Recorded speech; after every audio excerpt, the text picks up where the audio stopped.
Tante Fien is dood, ze is al in de hemel. Tante Fien is dood, ze is al in de hel. Is Tante Fien dood? Ja! Veel bedrijvigheid aan de Kunstacademie van Tongeren. De leerlingen van het eerste jaar muziek worden op een originele manier ingelijfd in de muzikale wereld. Eerst moeten we een jaar noten leren en dan als het jaar af is mogen we kiezen welk instrument we gaan doen.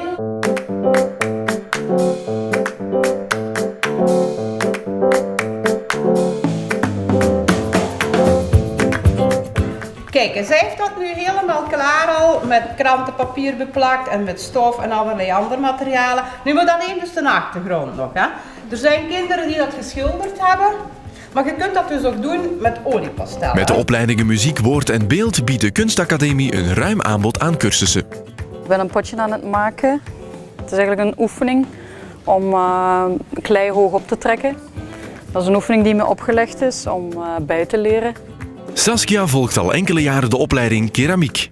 Meer specifiek heb ik gekozen voor de academie omwille van de mogelijkheden voor glazuren te leren kennen. Zelf glazuren maken, weten wat dat het effect is met bepaalde technieken en het bakken op zich. Mijn voorkeur gaat naar kommen, gebruiksvoorwerpen, vazen, melkkannen, suikerpotten.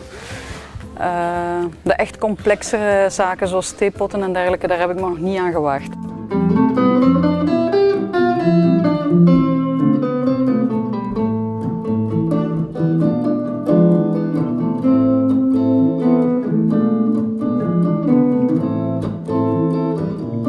En ook voor volwassenen zijn er heel wat muziekopleidingen. Voor een overzicht van alle opleidingen kan je terecht op pentagoon.be.